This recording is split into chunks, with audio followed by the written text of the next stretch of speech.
intermission time. It's great to get out to the movies.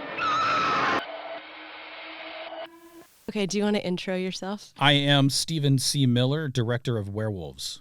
I love that. That was so succinct. Yeah, just nice and easy. Yeah, hell yeah. I'm curious, can you think of the last movie that you saw in theaters and streaming? So the last movie I saw in theaters was Smile 2, Okay. and streaming was Trap. Oh, I think mine was Trap too. Yeah, Trap was the last one. I wanted to catch that in the theater, and I just didn't make it. Exactly. For some reason. Yeah. I don't know why. I usually try to catch those in a theater, but didn't catch it. Caught it streaming. I had fun with it. Yeah, I feel the same way. It was a fun watch. Yeah. I haven't seen Smile 2 yet. What were your thoughts? I love Smile 2. Yeah? I love the first one. I thought the second one upped the ante. Cool. And I think, the direction of the movie is just so solid that it was something that just kept me, engulfed the whole time, which is difficult for a sequel. Yeah. But I thought they pulled it off. Yeah. That is true. Do you are you someone who's very ritualistic in the theater you go to? Do you always have a spot? Yeah, I always go. We were just talking about earlier, and when I first got here, is an AMC that I always go to. Yeah. And it's sort of the same one I go to. I try to get in the same seat. Oh, wow. Super weird, especially if I'm sitting in the Dolby Theater. Yeah. I like to sit in a certain seat in the Dolby Theater that sort of gives me that perfect sound. Depending on the movie I'm seeing. Obviously, if I'm going with my kids, we kind of just like spread out. Yeah. But I do see a lot of movies on my own. Yeah. So I try to get that same spot. Yeah. If you have a spot and you're going by yourself, you got to get the spot. I got to get the spot, and that's what's beautiful about today's movie going is I can get it early. Yeah. Like used to be, like you'd have to get there, try to stand in line. Maybe you never get your spot unless you're there the first one in line. The beauty of today's technology is I can go on and order that thing a week in advance or whatever. That is such a good point. Yeah, so you know like the aisle number, the row number. I know the aisle number, the row number, and the seat, and so it's usually always there. I try not to go on opening night because I know it'll be wild for the kind of movies I go see in a theater. So I try to do typically like a Saturday or a Sunday, or it'll randomly, and during the week if my kids are in school, I'll bounce over there. Yeah. Do your kids ever feel left out if you go to the movies without them? No, because the ones I go see, they're like, yeah, Dad, you go. We're fine. It's not for them. Yeah, we're good. Yeah, they don't really like big action movies. They're fine, but they would rather just watch them at the house. Although I did take my son to see the last Mission Impossible movie that came out in theater, and he went apeshit for that. Really? I didn't realize he was going to like it as much as he did, and he fucking loved it. That's and so, fun. Yeah, it was pretty cool to experience that with him. I bet having kids is a good gauge too of just kind of what like the new generation will enjoy and consume. Oh, it's a constant learning curve. Yeah. Because my daughter's now 14, so she's in 9th grade. Yeah, that's like It's the ultimate age. Yeah. Right? And so I'm really getting the vibe of like, okay, what are the kids in her class watching? What is she watching? What is she vibing with? Yeah. So it's pretty cool to be around that and learn that from a filmmaker standpoint, because I can actually sort of tailor my movies in that direction. Or if I'm looking for, hey, does this make sense? And I kind of throw it out to her and she can give me her thoughts. And I go, okay, if she's getting it, then her group of friends or whatever that age group should get it. This is a question we ask everyone on the show. If you were to pick a movie that describes your life right now, what would it be? Oh, man, that's a good one. I think if I was to pick something, it would probably be, this would probably be a little obscure. It's probably going to be The Natural. Okay, which is a baseball movie. Okay, and so it's basically the idea is this older guy who's been around the block for a while, back in the major leagues, and his name's Roy Hobbs, and he gets through the majors, has an injury, hits a grand slam to win the game, and the lights explode. You might have seen lights exploding. It's a meme, whatever, and he's running the bases. I think I sort of feel like that right now because I feel like I've been in the trenches making movies for a long time, and maybe I finally hit one out of the park where it's actually coming out in theaters, which is pretty rad for me. Yeah. So I think that sort of it really kind of encapsulates like what I'm feeling. Oh yeah, I love that. Are you gonna do a full premiere experience? Yeah, we get to, I think it's going to be December 4th in LA. It'll be out at the Grove, I think, and so it's not the first premiere, but it is the first one that leads to a theatrical. I mean, most of my movies get like the 20 cities or like something in that range, but to go 2,000 screens and be able to hear from my friends or family in Florida or wherever they are in New York, saying, hey, your poster's up at our AMC right now is wild. Sick. Yeah, it's wild. What a cool feeling. It's super strange, especially when we're at our theater and we're walking up, like we went to go see Smile 2, and we're walking up and my daughter's like, Dad, there's your poster, and it's like right in front. That's sick. It's really insane. But it's really cool. My kids are kind of like weirded out by it. They're like, yeah, what's this? So have they seen it already? they saw it, and the cool thing is they were in it. Oh, so fun. Yeah, my daughter was kind of like a half wolf, half little girl in like a nightgown facing off against Frank Grillo in a bodega scene. And so it was really cool for her to sit in hours of makeup, get on set, and have to battle against Frank Grillo. Yeah, and what an experience. Oh my God, she was freaking out. Number one, because it's Frank, but Frank is so good at relaxing everybody, and he's really great with her. And, she got there. She was nervous. She's got to act like a wolf. She's a 14-year-old girl trying to act like a wolf, and so she's like, what, am I doing this right? And Frank was just so great with her and so sweet. And so it was a really fun experience for them. So yeah, they wanted to see the movie as soon as I was done. Hell yeah. That's going to be such a cool memory for her. Oh, and it was all in Puerto Rico. Wow. And so we shot it in Puerto Rico. We were there for 3 or 4 months. And so they were with me the whole time. Wow, and so that's fun. It's kind of a cool memory for them that they were like, oh, wait, we lived in Puerto Rico for like 3 months. Why Puerto Rico? Because it's the tax rebate. Okay. And just being able to shoot a movie there is you get more bang for your buck. Yeah. Now, for the performers in the suits, I mean, they were probably hating life because it was in the middle of summer and it's fucking hot in those suits. They're cooling suits, but it's fucking hot. Yeah. And so we had like 7 suits built for the movie, and you had these guys who were 7 foot tall in the suits. So by the time you got 4 of the guys in the suit, you're starting to put the 5th guy's head on, and the first guy that you put on is like, bro, I gotta take this off. I'm dying. So to get all of them in suits at the same time was pretty wild. Gnarly. Yeah. To get a feel for you, if you were to pick a movie character that you think reminds you of yourself, what character would you pick? I'm probably going to go with Ash from Evil Dead. Yeah. And I think that's just because he's a character that feels like he always is in control, but he's not. Mm-hmm. And he comes across like he's got it under control, but he's not. Yeah. And he always ends up in the craziest adventures, and the adventures sometimes deal with the undead. And I feel like that's totally me. I love that. That's a great. I actually just because of Halloween, I just watched The Evil Dead. The whole series is great. Yeah. Yeah. You have directed films starring notable actors like Bruce Willis, Sylvester Stallone, Nicolas Cage. The list is long. Dave Bautista. Which of these notable names were the most different from your expectation of them? I'm gonna have to say Nick Cage. Yeah. Because I really didn't know what to expect. You know, like he's kind of a loose cannon. You could be one way one day and totally different the next day. So I had no idea what to expect, and I really only knew him from what I've seen on screen. Mm-hmm. And he's one of those guys that you saw growing up. I saw in movies like Face Off or The Rock, and so I just assumed he's always zany. Yeah, maybe that's the way he is, and that's completely opposite of what he really is when you first meet him. He's actually really sweet. He's super nice. He loves to talk about tattoos. He loves to talk about metal. He loves to talk about all of those kind of things. And so that was something me and him actually bonded. In fact, when he flew me out to Vegas to meet him for the first time, he had to kind of approve me to do the movie.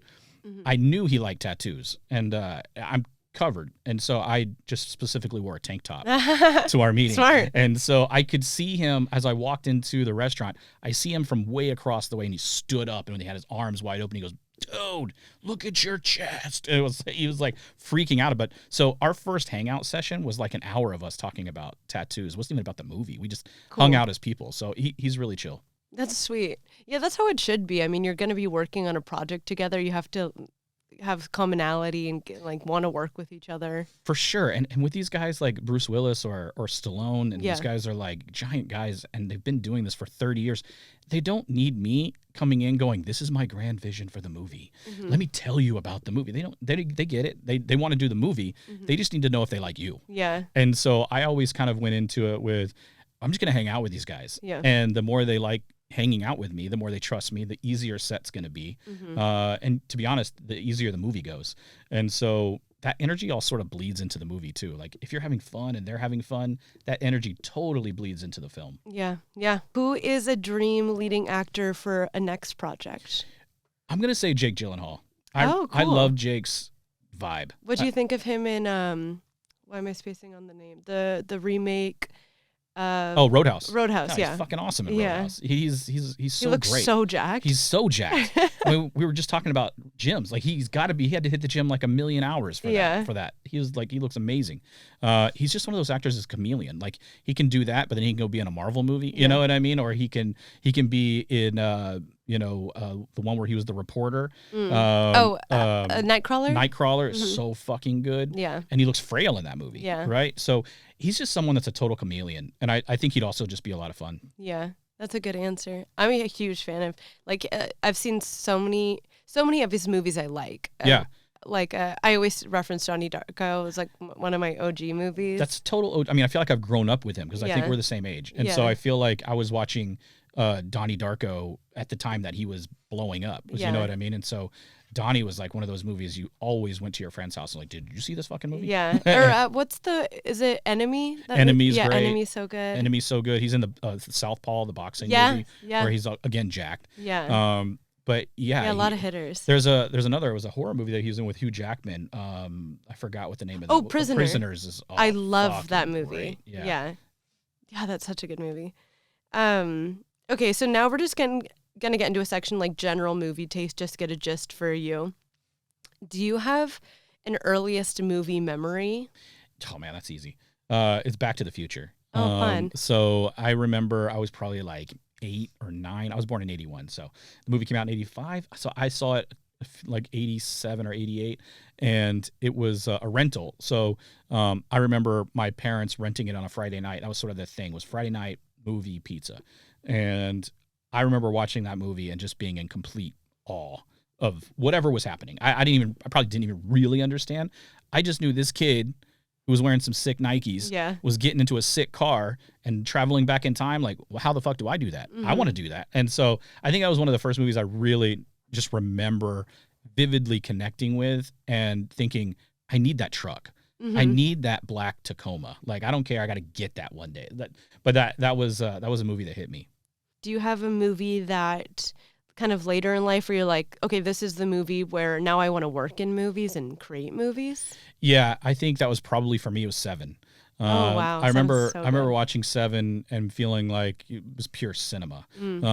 Just like the shot selection, the characters, the actors, the mood. I mean, it was raining half the movie. I feel like it was dark, it was edgy, and I remember sitting there watching that, thinking, okay, these are the kind of films, like, this is fun. This is something that I want to make. It was definitely that, and I think at the same time, the opposite of that was Bad Boys. When I saw Bad Boys, I was like, I want to make some shit like that. Really? Yeah. What about it? It's the action. I felt like the chemistry between Lawrence and Smith, they were so good. Yeah. And I thought I'd never seen action shot like that. I mean, at that time, I don't know if anybody had. I mean, Bay was just becoming Bay. Yeah. And so Bad Boys just took it to a whole nother level. And I just thought their chemistry on screen was so good and the shots were so wild that it was awe-inspiring.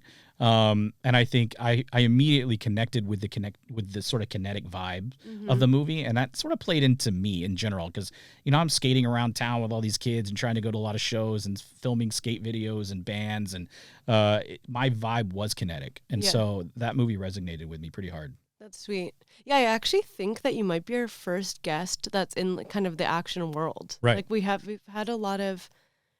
There's like been a bit of horror, or just like all over the place. But I think this is first action. Well, good for me. I love action. Action is my jam. I think it's something that people overlook. I think people snub it a little bit.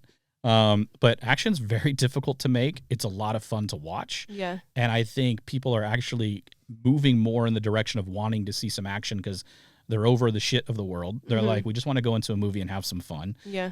And I think that's sort of like where I thrive with me as far as movies is I'm not trying to take it too seriously. I'm not trying to kick you in the nuts. I'm just trying to let you eat some popcorn and have some fucking fun. Yeah, definitely. Do you have specific directors that they're kind of the North Star for you? I think James Cameron is a pretty big North Star for me. Terminator 2 is a big movie for me. Aliens is a big movie for me.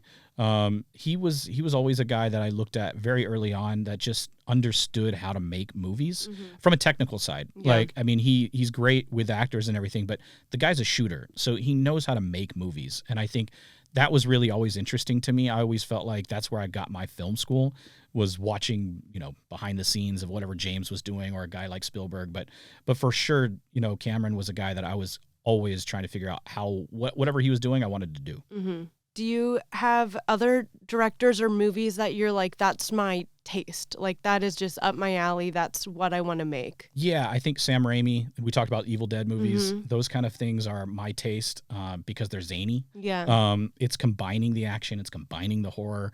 But at the same time, it's a lot of fucking fun. Yeah. And I think that kind of vibe is what I thrive in, and I love those movies. Anything from Hell was so good, too. But definitely those are the kind of things I gravitate to. Do you have a movie that comes to mind of one that you wish you could watch again for the first time? Oh, Indiana Jones. Oh, fun. I wish I could see Indiana Jones all over again, just because the movie, it's funny because I did kind of get to do that with my kids. And when they watched it for the first time, and to see it, you just don't know with how they're going to react to older movies, right? Yeah. Like, they're different, right? Do they have the attention span? Are they going to, but to watch their eyeballs light up like it was the best movie they'd ever seen. And my son still says it's the best movie he's ever seen. He went as Indiana Jones on Halloween, fun. So I think it was really eye-opening for me to be like, man, this movie for generations has killed it. Yeah. So if I could go back and watch that again, and because I think the first time I saw it was on a video somewhere, so like I would have loved to have seen it for the first time on the big screen. I think that would have been awesome. Yeah. Oh, what a cool experience to show your kids. That's fun.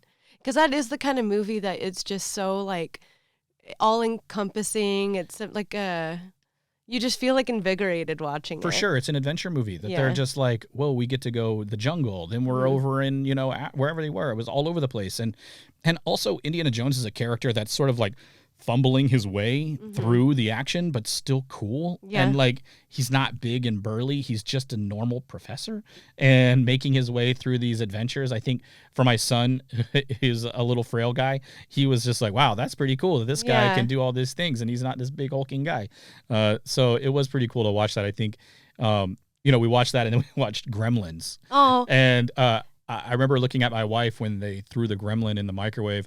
I was like, do you remember this movie being this fucking crazy? She was, no, this movie's crazy. So it was a funny juxtaposition to watch their eyes go with Indiana Jones to Gremlins, and they were just like, oh my God, Dad, what are you showing us right now? Did they like it? They loved it. They loved cool. it, but it was like a moment of like, oh my God, this is crazy. Yeah. So Movies are also like, if you haven't seen them in a while, you're like, whoa, every scene, you're like, especially 80s movies. I just don't remember it being as heavy. I mean, they have a whole scene where they talk about Santa Claus being in a chimney and dead, in Gremlins. And so I think you're just like, oh shit, this shit was heavy.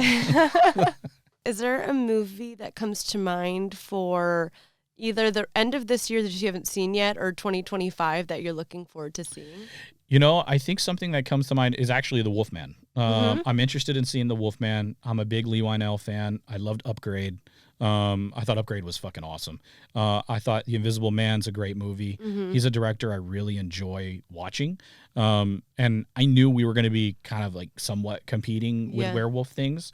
But I hit him up and just was kind of playing around with him, but just love the idea that his movie has a different take, and I think he's going to kill it. So I'm really excited to see it. Cool. Usually we have a guest pick a movie that we do a segment on, but since we're going to be talking about your movie, if you were to have come in fresh with a movie that we did like a whole section on, what do you think you would have done?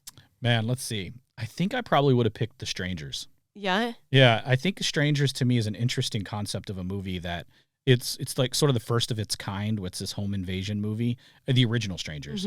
And I was kind of lucky enough to see that movie in a different cut before it was what it is now. And it was a totally different movie, but the way they re-edited it and the way they made it work, I mean, it's one of the scariest movies, in my opinion, that's ever been made. It's just ridiculously terrifying. Yeah.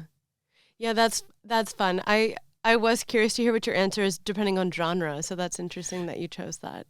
Yeah, it's one of those things that, like, it's funny, is like, I couldn't make The Strangers. Like, I just couldn't do it. And maybe that's why it's something that I would pick to watch or talk about, because I would, it's such a great film. It's such a slow burn. That's just not my DNA. Yeah. But I love watching them. Yeah. Yeah, that's true. That's cool. Okay, now we're going to get into your movie, Werewolves. Can you give us just a brief description of the plot? Sure. So the idea of Werewolves is we are basically dropping you into the second year this event has happened, which is a supermoon has come out and turned everyone, not just some random person, everybody on the planet into werewolves on that night. And so it happened the year before. Everyone went back to being human. Now our movie is sort of picking up the second year, and this moon's about to come back out, and everyone is basically getting ready for the night, and that's the idea. Was Frank Grillo your first choice for the movie? He was my first choice. Yeah. I've been wanting to work with Frank for a long time, and we've kind of run in the action circles of guys, and he knew everybody that I sort of talked to and hung out with as far as actors-wise that I've had in my movies. And he had just randomly hit me up one day and was like, hey, man, like, if you have anything, bring it to me. I'd really love us to find something. Yeah. And I found this script, and I got the producers on, and once we got it all set, then I went to him, and I was like, look, you got to read this. What do you think? He loved it so much he came on as a producer because he loved it so much. Oh, wow. That's really sweet. Yeah, he was like, I think his first thing was, are we going to make these things look cool? Yeah. Because it was a big issue, right? And how do we make these things look cool? Yeah. And I think that just goes back to me just being like, dude, you got to trust me. We'll get the best guys on the planet for this. Mm-hmm. But I do think you'll kill this role. Yeah. And so originally it was a more scientific role. Yeah. And then when Frank came in, we were like, okay, let's you have to lean in a little bit and be Frank. And yeah. I don't want you to feel like you have to be this insane scientist. You know what I mean? Like, kind of pull back from that a little bit and just be Frank. And I think that's something that I knew from the very beginning. If we're getting Frank on, I mean, it's Frank Grillo versus Werewolves. Yeah. I mean, I got to lean into that shit hard. Yeah. I got to let the audience know we are leaning in. Yeah, for sure, for sure. I saw a comment on, I think, just like the trailer on YouTube, and someone said, The Purge meets Dog Soldiers. Oh. And also, Frank's in The Purge, too, so that's like right. a cool little tie-in. It's funny is that's how I pitched it to Frank. Yeah. Whenever I said, read the script, it's The Purge with Werewolves. Yeah. And he was like, I'm in. Yeah. But The Purge and Dog Soldiers, I mean, Dog Soldiers is so good. Yeah. It's one of my favorite werewolf movies. So to hear that is great. Just off the trailer that people are getting that vibe I think that is the vibe in the movie. So, cool. I've been trying to sort of reiterate that to people that, the trailer is good, but I think the movie is more than the trailer. Good, as it should be. Yeah, hopefully. Yeah, that always sucks when you're about to watch it, or you finish a movie and you're like, well, fuck, the trailer was everything. Yeah, the trailer was way better. Yeah. Yeah, no, so I'm really hoping that people are like, yeah, the trailer was cool. They get into it and go, oh, shit, this is crazier. Yeah. Was there specific movies that influenced this? The Howling was a big one. Yeah. The Howling is one of my OG movies that I remember watching and loving, but going back and really experiencing it was cool. American Werewolf in London's a classic. Mm-hmm. But again, Dog Soldiers, there's a movie called Ginger Snaps that I really fucking love. It's so good, it's just one of those movies that's so good. I'm trying to, and then one other one was a Fright Night. Even though it was a vampire movie, it dealt a lot with home invasion, and then this character Evil Ed kind of turns into a werewolf. So I was kind of looking at that for transformation things. But those were my sort of go-to look-ats for the movie. Sweet. Are there any homages to films in your film? Like sometimes movies will make a point to have, a shot that's like clearly a nod to what's come before. Did you have a bit of that? Yeah, for sure. I mean, we had a few nods to The Howling, especially in the transformations. But Dog Soldiers was a big one. There's a couple sequences that the way they're shot is how we tried to shoot the werewolves. As just sort of a homage to, hey, you guys did it great. We're just gonna rip you off. Yeah, but it's fun because for the viewer, like I was talking about this recently with the movie The Substance, and there's like quite a bit of that, and just the audience I think gets excited because they're like you feel smart. You're like, wait, I know that scene. I know where that's from, and to be honest, that's how I sort of talk on set in language wise. Like when we're me and my DP, or even me and Frank, when he was kind of like, well, what are you thinking you're gonna do here? And you remember that shot in Fight Club where they do this, and he's like, oh yeah, I remember that shot. I love that shot. That's what we're going to do here. Exactly. And I think it makes it easier for everyone because everyone on set understands film language. Yeah. And so I sort of talk in that. And so we were constantly, hey, remember how they transformed here? Remember how close they were on the teeth? Let's get there. So we definitely tried to do that. Yeah. Was the supermoon concept based on like real folklore, or was that just from the imagination of the writer? The writer definitely imagined it, but when we got into it, it is something that we were finding that it was part of the lore of the of werewolves.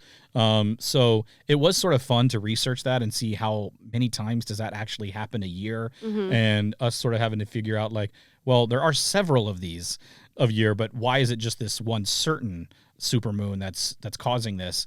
And I think at some point I just told the writer we'll figure that out in the next movie because it was just getting too deep. Yeah. But like, yeah, I mean, he definitely ran with most of it. Cool. Since this movie has practical effects in it and just like with the costume pieces, Yeah. were there any scenes that were particularly challenging to film just due to all the logistics? Everything. Yeah. Everything was difficult. I mean, I can name a couple specifically, but you got to remember, like, so there's these guys, these are 7-foot-ish guys in full werewolf suits, and then the head is another foot, but the head's like 50 pounds. Wow. Right? Because the head has all the animatronics in it. So the head's on, and then you have 10 guys doing animatronics all off to the side, right? And so they can't see inside the wolf suit because their eyeballs are in the neck. That's crazy. They're looking down the whole time, right? Wow. While these guys are animatronically doing their thing, they have to be in sync with the guy in the suit, and he can't see shit. He could see his feet, so he's like lumbering around sometimes blind. So you really had to plot out every single movement and where they were going to be, and they almost had to memorize that. I mean, and we have wolves on wolves fighting in this movie. Yeah. So they're fighting basically blind. But I think that's probably the biggest struggle that we had was trying to get two werewolves to sort of hand-to-hand combat. Yeah. And have it not look insanely silly. Yeah. And I really was trying not to do crazy slow-mo or CGI. I was really just trying to keep it legit on screen in camera. And so that was hard. But I think it worked out. And I think that to the costume performers' credit, I mean, they killed it because it is so difficult to do all of those things on top of having me inside their ears because they were wearing earwigs and hearing me like shouting or whatever and then forget that I'm in their ear and then shouting something else to someone, you know what I mean? So it's like they had to deal with so much, but dealing with all of them having to figure out their way around was difficult. Mm-hmm. Wow, there's so much that goes into that. Oh, it's insane. And the guy, Alec Gillis, who built the suits, I mean, he did Pumpkinhead, he did Alien, he did the new Prey movie. Wow. In fact, Dane, who is the Predator in Prey, was one of our werewolves. Wow. And so luckily we had his expertise. And another guy named Ian White, who is in Prometheus. He's the big hulking guy in Prometheus. They both are just pros. So they knew what they were doing, but they definitely were like, dude, are you really going to make it rain in this scene? The suit is now 100 pounds heavier. Oh my gosh. So like they're just looking at me like, man, Steven, can you just chill? Yeah, like, you're going hard. Yeah. You know? Has your approach to filmmaking changed over the years? Like, what are kind of key takeaways you've gotten from prior projects up until now? Yeah, definitely. I think I've sort of curated what I do really well. Like I said, like I'm not a slow burn guy. Like I like watching them and I love being in watching that stuff, but I really have a hard time making it. I realized I tried one or two and it just doesn't fit my personality. Yeah. And I think that's what's cool about filmmaking is that you can sort of realize that and then adjust and keep curating your taste and your style and that sort of kinetic energy that I like and decide, hey, I'm just going to lean into that popcorn fun that I have and not be so ashamed of, because like when you're in film school, like all the kids are like, oh, we want to make our Requiem for a Dream. Totally, yeah. If you say you want to make Bad Boys, everybody's like, what? Yeah. so it really like over time, just kind of like accepting that I'm that filmmaker. And that's cool to be that filmmaker. Definitely. And kind of being proud of that. And so that's something that took a minute to really sort of find. And then once you have kids, things even change differently. Like you're like, okay, I don't know if I want to shoot this kind of way or shoot that. I want them to watch the movie. And so it definitely becomes even more curated. So, I've had a lot of fun trying to figure out what that's going to be. That's exciting. This is always a question I'm curious about when we have a guest that's fresh off of making a film. If you were to have like one thing you wish the viewer would take away from your movie, whether that's like a feeling or a lesson or whatever, like what do you hope your viewer gets out of the movie? I think I'm really hoping that the viewer sort of walks away with the idea that they are satisfied. Oh. Because I think with a werewolf movie and practical effects and a creature feature, I think the audience can tend to walk out feeling a little let down, either by the creature or not seeing it enough or not enough action. I'm hoping that the audience just comes out exhausted and satisfied with what they got and are thinking, hey, he went for it. He gave us the goods.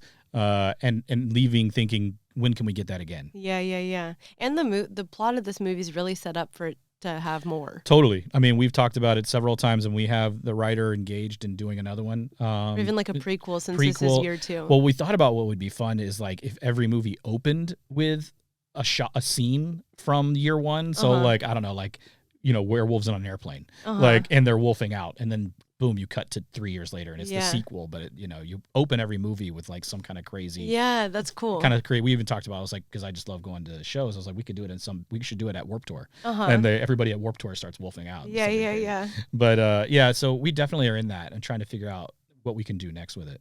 Very cool. Is there anything else that we didn't touch on specifically about your movie that you would want to like have out there? No, I mean, look, the movie is, like I said, it's a Frank Grillo versus werewolf movie. And I think if the audience is going in with the idea they're going to have some fun, I think they will. But otherwise, I think we touched on everything that the movie is. Yeah. No, I definitely feel like even just talking to you, I have like such a better sense for the movie and the environment. And I am excited for those listening to check it out, especially fans of like this genre. And I think it's like the type of movie everyone's going to get really hyped about. I hope so. I hope they get out there and they go see it, because I think these kind of movies don't get made a lot because they tend to not do well in the box office. But it's funny to me because this feels like such a theater type of movie. It totally is, and I that's how we just got so lucky that they're willing to put this out in all theaters. Yeah. That just wasn't expected. Like that's when sick. Went to go make the movie, it was like, it'll do its normal whatever I get, and then to have a studio come on and go, no, we're going to put this wide because we believe in it, and we do think the sort of zeitgeist of what's happening with horror and movies and people want to get to a theater for something like this. I think it's good timing, and so for me, it's just exciting to see it up there. Sweet. Okay, now we're gonna play a game. I've only done this with one other this specific game with one other guest, and it kind of went well. Other than I kept, I've had a few games where I'm like, we totally took it out because I'm like, that was a flop. Right. Okay, all this is we're gonna go through the alphabet, every other, and we're just gonna say what movie comes to mind that starts with that letter. Got it. Do you want to start with A? Sure. Alien. Oh, you're so quick. Badlands. Let's go with Can't Hardly Wait. I get. See, this is what happened to me last time. Give me a minute. D. Dune. Oh, that's a good one. Elephant Man. Fear and Loathing in Las Vegas. Oh, Gremlins. I have to sing the alphabet every time. I'm thinking it before you do it, so I'm ahead of you. H. Hocus Pocus. Oh my! I'm fresh off Halloween. No, that's a good one. Let's see. What is it? H.I. Let's go with. Oh man, what movies are I's? I got one. You got one already? Hold on. Give me a second. I'm going to go with Incredibles. Oh, nice. I was thinking It. It, yeah. Because I'm in you're in your Halloween mode. Yeah. I'm in kid mode over here. Yeah. Wait, H-I-J. Joker came to mind, but I didn't want to say it. I wanted to say something different. Whatever. Joker, yeah. Kangaroo Jack.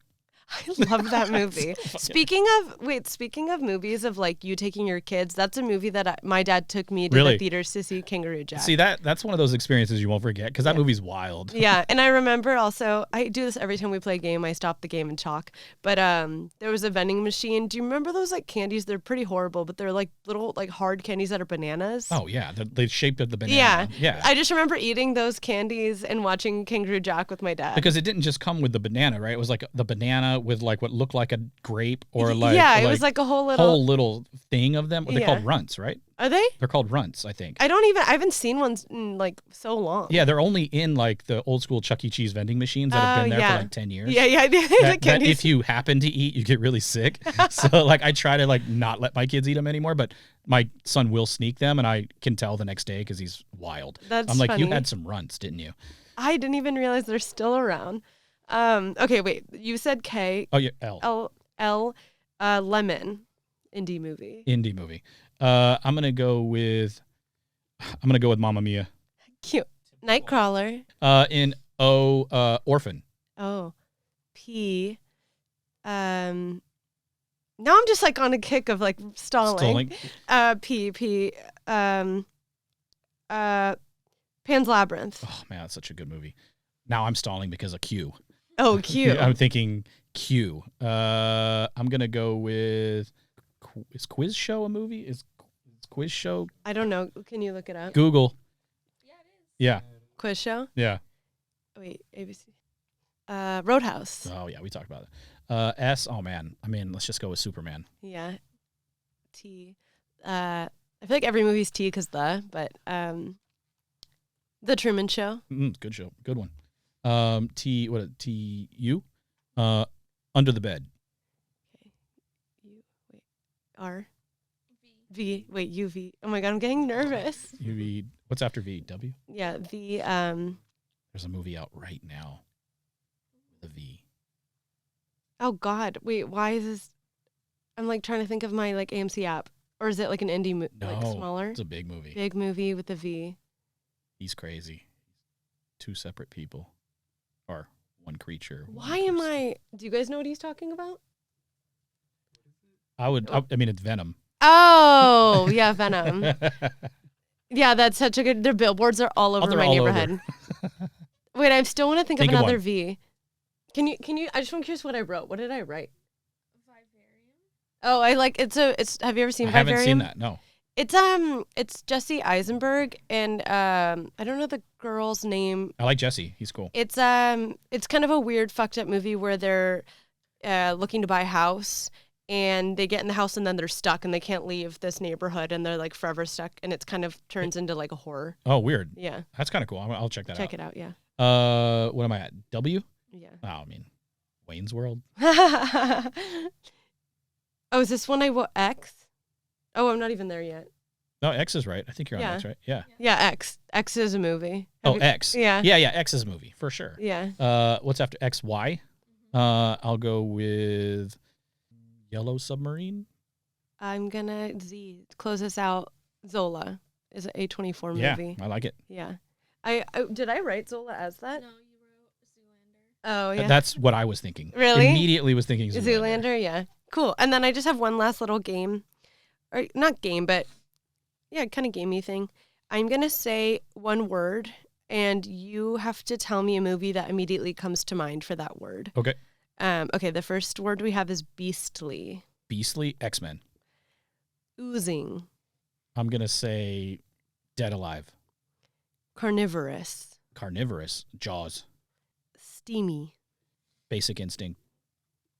Harrowing. The Rocketeer. And second to last. I think that was spelled wrong. I read that as I'm dyslexic. I read that as eclectic. Electric. Electric. I'm gonna say electric. I'm gonna say Twister. And then the last one, masterpiece. Oh man, that's gonna have to be Werewolves. Yeah, sure. Werewolves is a fucking masterpiece. I love it. Okay, that is all I really had for today. Do you already said the release date for the movie? Do you want to? Yeah, so Werewolves comes out everywhere December 6th. Amazing. And did you have anything else you wanted to plug here? No, I mean, people can follow me at Stephen C. Miller. Amazing. Everywhere. Sweet. Well, Thanks for being on the show. I hope you had fun. It was a lot of fun. Thank you. Okay. Now it's time to get lost. Good evening. If you enjoyed this episode, be sure to leave us 5 stars on Spotify, Apple, or wherever you get your podcasts. To stay in touch, follow our Instagram page at It's Intermission Time and share with your friends. As always, Intermission is produced by Jazeel Chu and Olivia Dean, and of course, hosted by yours truly, Megan Braun. This episode is brought to you by The Synagogue.